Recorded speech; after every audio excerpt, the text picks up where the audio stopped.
Hello, everyone. Today I'm going to be doing a scored review for um, Altered Beast. This was the Xbox Live Arcade version, so if I remember correctly, this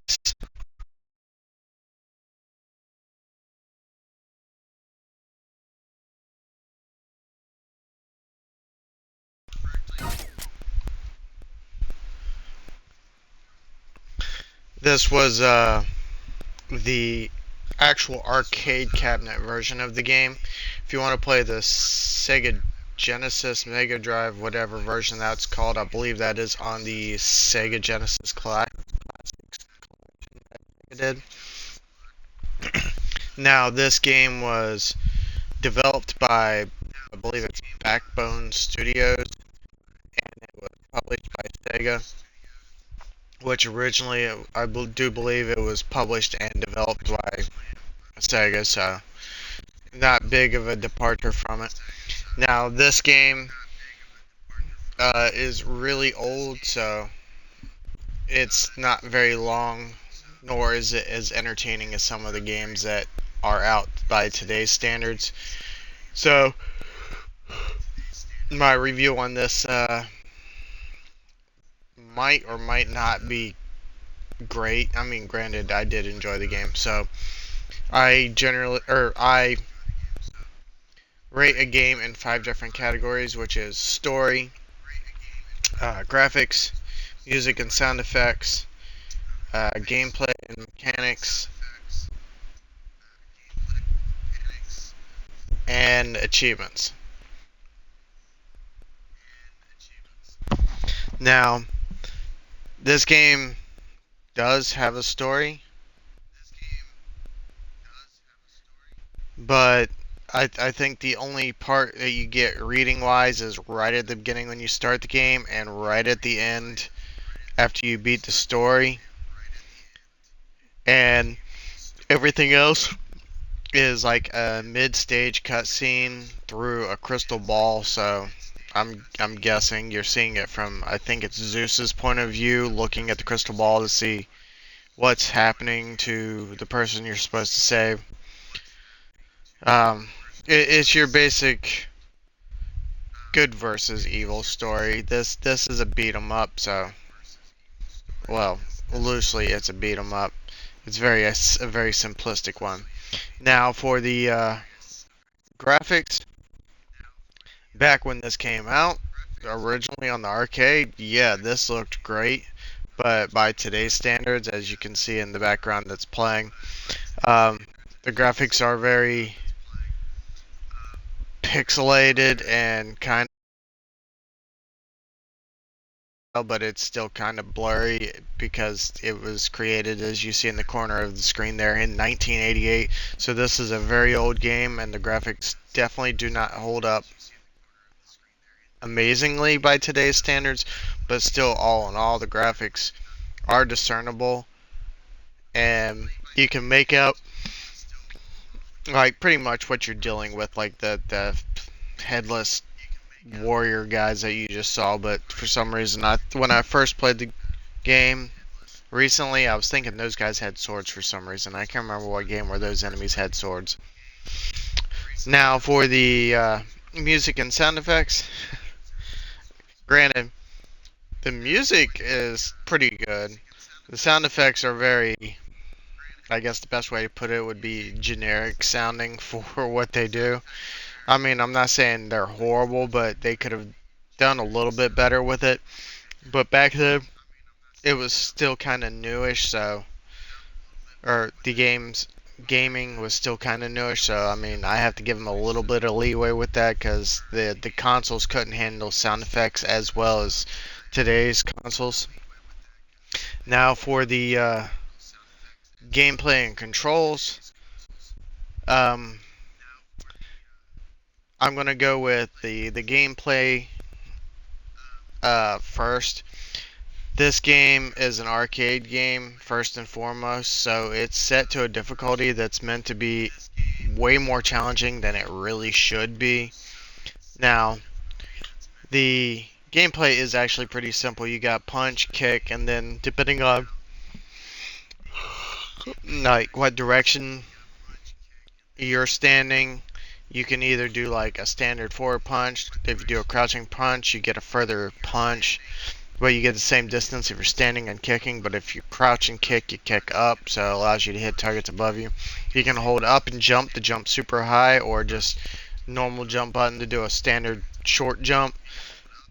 Um, and the altered beast forms in each stage have their own gameplay mechanics, although stage 1 and stage 5 use the exact same character combat wise, they just look differently color wise. So, I mean, it's very simplistic. Now, the controls and the mechanics of the game, it's pretty simple. It's just like follow the auto scrolling stage, which is a common practice back in those time period, but now in today's standards, auto scrolling stages aren't as common. Um, until you get the altered beast form in each stage, every character plays the same. You got punches, you got kicks, and you got jumps. As the altered beast forms in each stage, you have like the wolf has fireballs and like a fury kick, and then the dragon has lightning beams and an electric radial attack, and then the bear has a petrifying breath and a jumping barrel roll kind of thing, and then the tiger has a like kind of like a spiral ball blast and an aerial flying kick, kind of like the wolf one, but it goes up and down instead of back and forth. So, and then the golden wolf in the last stage has the same moves as the wolf in the first one. So, I mean, it's all very simplistic and controls wise. My only issue was kind of the movement. It suffers from a lot of like old, if you've played old Nintendo games like Mario or Mega Man, where when you stop you have a bit of like glide that moves you forward still a little bit further as you move, and I've always found that annoying in video games, but I mean, you get used to it.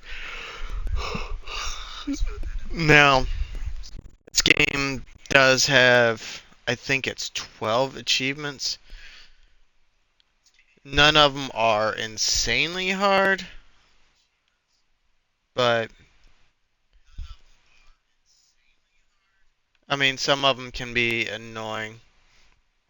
I mean, you got for the most part, it's like really simple stuff, like collect your first spirit ball, uh, fully get fully altered without missing a single white wolf, defeat the first level boss, score 150,000 points, the third level boss, score 250, 350, finish the game, uh, start the game once on each difficulty setting, reach the third level without losing a life, kill 30 wolves, which I believe has to be done in a single playthrough, um, and then play an online multiplayer match.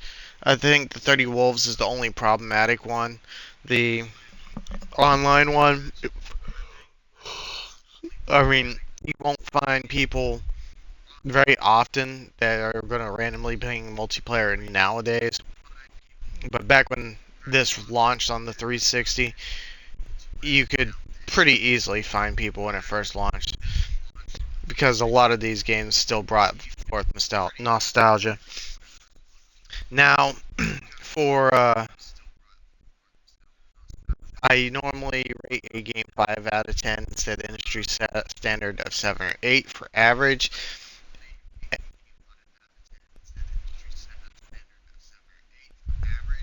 Now, this game, while it really, I mean, it's got a whole bunch of things still going well for it, like the whole transformations and the powering up and things like that.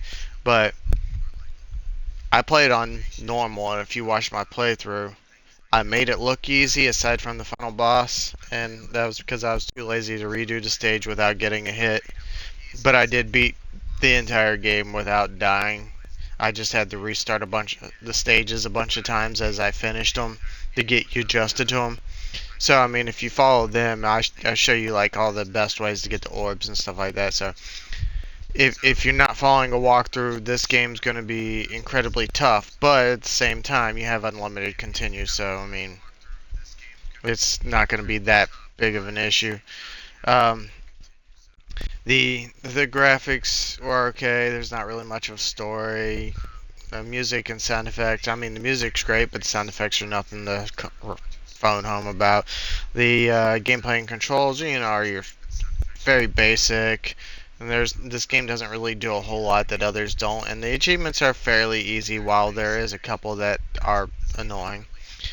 So, all in all, as much as I loved this game, I would only give this a 6 out of 10.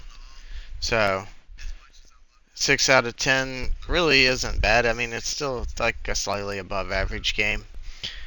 So, if you guys are watching this on YouTube, um, please be sure to leave a like and subscribe. It really helps out. And um, as with all things gaming, game logic, am I right? I'll catch you all in the next video. See ya. Peace.